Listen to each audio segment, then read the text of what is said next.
Now we look at the last tool to model ODEs, which is friction dynamics. And here again, I will have a particle given by its position and its velocity. And it follows very similar dynamics as conservative Newtonian dynamics. So dx dt is equal to the velocity. Mass times the acceleration is equal to the force applied on the particle, which a priori could depend on x and v. If I just have conservative Newtonian dynamics, I will have minus the gradient in x of some potential v. And I'm going to add a friction force, which typically is minus lambda v, where lambda is positive. I could also write this, I put it here, minus lambda v.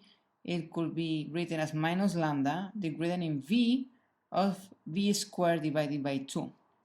And I wrote it in this way on purpose because in this manner, if say I wrote the equation for v and there was no potential energy here, we will just have this equation here.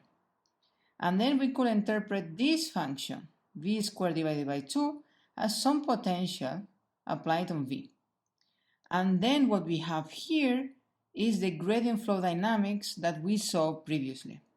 And we saw in this gradient flow dynamics what is going to happen is that the system is going to minimize this potential here. And the minimum is when v is equal to 0. So this friction, what it's doing is reducing the velocity until it reaches the value 0. So you already see here that this is going to affect the kinetic energy of the full system. And actually, what one can show is that one has energy dissipation. In particular, I remind you, energy is the sum of the kinetic energy and the potential energy. And if you compute this derivative, so the derivative of the energy over the trajectories, this is an exercise, you can check that it gives you this value here. So the energy is dissipating, it means its derivative over time is negative. And what is going to happen on the dynamics is this picture here. I took again the example where the potential energy in x is x squared divided by 2. So I have here the picture of the potential. Say we start again with a particle here with a speed 0, so no kinetic energy, and all the energy is a potential energy. So this level here, this line, we have same level of energy here and here. In the Newtonian dynamics, what we saw is that this particle will roll down, decreasing the potential energy, but increasing the kinetic energy because the energy is preserved until it reaches this value here with the same energy, where the kinetic energy is 0, so the particle stops, and all the energy has been transformed into potential energy. In this case, because the energy is dissipated, what is going to happen is that the particle is not going to reach exactly this point. It's going to reach a lower point with lower level of energy. And this difference, this is what accounts for the dissipation of the energy. So my particle will start here, will roll down, will reach this level of energy, and then still because we have energy, the energy is positive, it will roll back until it reaches some point here with also even lower level of energy.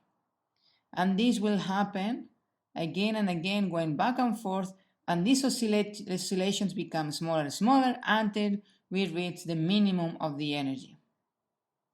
So in this dynamics here, the energy is not preserved.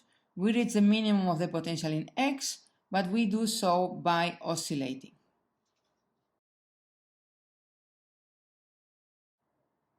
So let's do actually a summary of all these three types of models using ODEs. If we have Newtonian dynamics, for this particular example, what we will have is oscillatory behavior.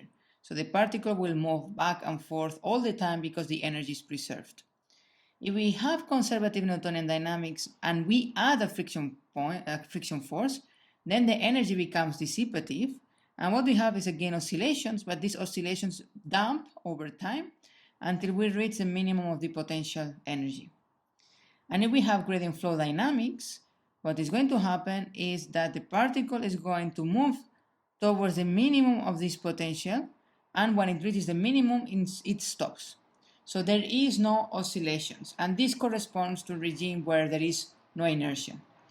So depending the system that you're considering, depending the qualitative behavior of your particles, you will need to consider one of these three types of modeling.